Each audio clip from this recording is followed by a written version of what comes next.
Hello everyone, I am Dr. Vidya Patil, Associate Professor, Department of Mechanical Engineering in Sharad Institute of Technology, College of Engineering, Yadrao, Ichalkaranji. In this session, we are going to cover the gear train. In this gear train, we are going to cover the simple gear train and compound gear train. These gear trains under the subject of fundamentals of mechanical engineering for first year engineering students. So in this session we are going to cover the introduction of gear train, types of gear train, simple gear train and compound gear train. First we see the introductory part of the gear train. So the gear train is the combination of gears used to transmit motion from one shaft to the another shaft. So it becomes necessary when it is required to obtain large speed reduction within the small space. A gear train is the mechanical arrangement of gears that transmit rotational motion and torque from one part of machine or system to the another. It consists of two or more gears meshed together, forming a series of interconnected rotating elements. The gear trains are widely used in various applications including automotive transmissions, industrial machineries, clock mechanisms. So this gear train is a mechanical system consisting of two or more gears arranged to transmit motion and power from one shaft to the another. Gear trains are widely used in machines where a specific speed ratio, torque transmission or change in direction of rotation is required. Since gears mesh directly with each other, they provide the positive drive without slipping, making them more accurate and efficient than belt or rope drives. So gear trains are commonly found in automobiles, machine tools, clocks, watches, industrial machineries and many other mechanisms. So the primary function of gear train is to transfer power from a driving shaft to the driven shaft while achieving the desired speed and torque characteristics. When a smaller gear drives a larger gear, the speed decreases and the torque increases.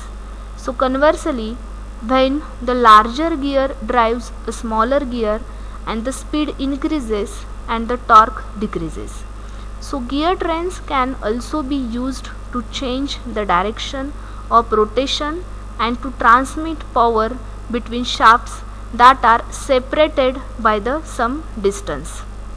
So again, the gear trains having different types of gear trains: simple gear train, compound gear train, reverted gear train, planetary gear train and differential gear train. So we see simple gear train first. So in simple gear train, the is the most basic type of gear train in which each shaft carries only one gear.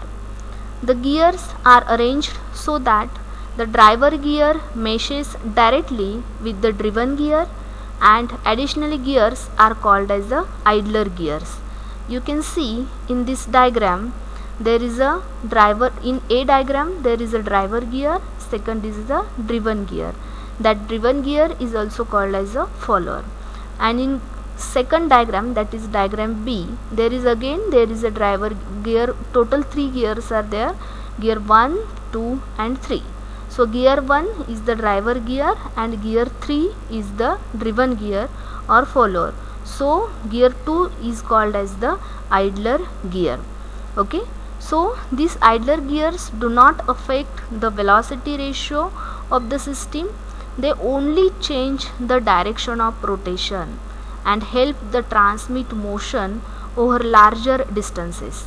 In simple gear train, the adjacent gears always rotate in opposite directions.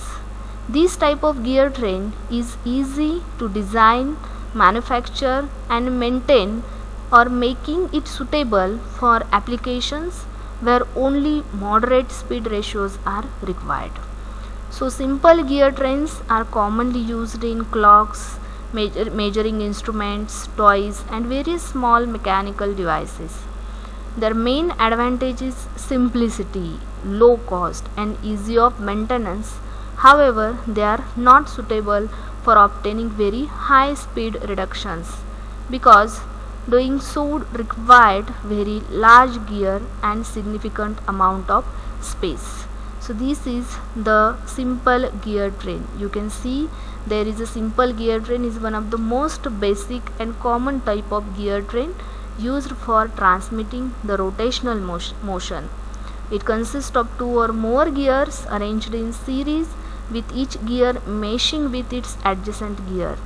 Simple gear trains are characterized by parallel input-output shafts and provide a straightforward means of achieving specific gear ratios. Next, that is the velocity ratio calculation. So velocity ratio is calculated if we consider these two gears, driver gear and a driven gear. So velocity ratio VR is calculated, that is the ratio of speed of driven gear and divided by the speed of driver gear. So N2 is the speed of driver gear is that is gear number 1 divided by speed of speed of, that is the ratio of speed of driven gear. So gear number 2 is the driven gear and speed of driver gear, that is speed of first N1, that is speed of the driver gear.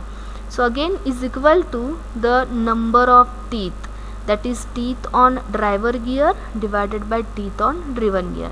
So T1 is the teeth on the driver gear and T2 is the teeth on the driven gear. So velocity ratio is equal to N2 upon N1 is equal to T1 upon T2. That means speed of driven gear divided by speed of driver gear is equal to number of teeth on driver gear divided by number of teeth on driven gear. That is the velocity ratio or speed ratio. Next, these are the applications of simple gear train. So these are the different applications, that is mechanical clocks, watches, automobile speedometers, machine tools, conveyor system, printing machines, different gear pumps. These are the different applications of the simple gear train. Next, these are the advantages of simple gear train. That is the simple in construction, that is reliable power transmission is there, constant velocity ratio is there, high efficiency and easy maintenance. These are the advantages of simple gear train. Limitation is that for large speed reductions the gears become very large, therefore compound gear trains are preferred when high velocity ratio is required, because when high velocity ratio required, that time simple gear trains does not give the high velocity ratio, that time we use the compound gear trains. So next, now we see the compound gear train. So in compound gear train, this compound gear train consists of at least one shaft carrying two or more gears rigidly fixed together. These gears rotate at same speed because they are mounted on same shaft and the use of multiple gear pairs allows a compound gear train to achieve much higher velocity ratio than simple gear train while occupying less space. They make compound gear trains particularly useful in applications where large speed reductions are needed. So the working principle of this compound gear train is based on the transmission of motion through several stages of gearing. As the power passes through each stage, the speed ratio is multiplied, enabling the sustainable overall speed reduction or increase. So compound gear trains are widely used in machine tools, industrial speed reducers, hosting equipments and precision instruments. So this compound gear train is also one type of gear train that consists of multiple gears connected in series with an intermediate shaft. It provides increased flexibility in transmitting power and achieving higher gear ratios compared to simple gear train. So these compound gear train are commonly used in various applications including automotive transmission, industrial machineries, clock mechanisms, where precise control of speed and torque is required. Here you can see there are total 6 gears are there. One shaft, here there are total shafts are A, B, C and D. 4 shafts are there, and these 4 shafts total 6 gears are mounted. On shaft A, gear number 1 is mounted. On shaft B, that is gear number 2 and 3 are mounted. That's why that is compound gear. Same shaft having 2 gears. Again on shaft C, there is on shaft C, gear 4 and 5 are mounted. That's why 3, 2, 3 and 4, 5, these are the compound gears. And gear 1 is the driver gear and gear 6 is the driven gear. Now we see this is the compound gear diagram. Gear A is driver gear A1 drives the gear 2. Gear 2 and 3 are on same shaft. That's why speed of the gear 2 and gear 3 are same. That's why N2 is equal to N3. Again gear 3 drives the gear 4.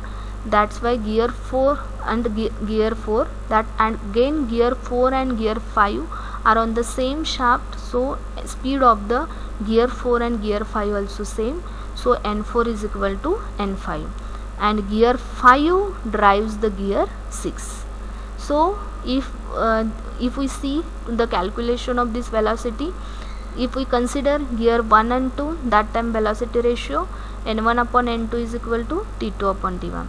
Next, if we consider the gear number 3 and 4, that time N3 upon N4 is equal to T4 upon T3. And now if we consider gear number 5 and gear number 6, that time velocity ratio N5 divided by N6 is equal to T6 divided by T5. But here the speed of gear 2 and gear 3 is same. That's why N2 is equal to N3. And speed of gear number 4 and gear number 5 are same, because both are compound gear, they are mounted on same shaft. That's why speed is also equal. So multiplying this, we get N1 upon N6 is equal to T2 upon T1, T4 upon T3 into T6 upon T5. That is speed of driver gear divided by speed of driven gear is equal to number of teeth on driven gear divided by number of teeth on driver gear. So this is the velocity ratio. Now we see the applications of this compound gear train. So these compound gear trains generally used in automobile gearboxes, machine tools, clocks, watches, hoist, cranes, industrial speed reducers, robotics and automation systems, different printing presses, textile machineries, marine and aircraft mechanisms, wind turbines and power transmission systems. This compound gear train is used. The advantages of this compound gear train is that this achieves very high velocity ratios. Also this required the less space than the simple gear train for the same speed reduction. Also it provides the greater flexibility in speed selection, can transmit the large amount of power than the simple gear train. When a simple gear train cannot provide the required speed ratios because the gear would become excessively large, that time the compound gear train is preferred. So again examples of these compound gear trains are automobile gearboxes, machine tool gearboxes, clocks, cranes, hoist, speed reducers and industrial transmission systems. Okay, so in this session we already covered the gear introductory part of the gear train, also the simple explanation regarding the simple gear train, the construction of simple gear train, how to calculate the velocity of simple gear train. Also same we see the compound gear train, their advantages, disadvantages, applications, construction. These all points we covered in this session. Okay, thank you.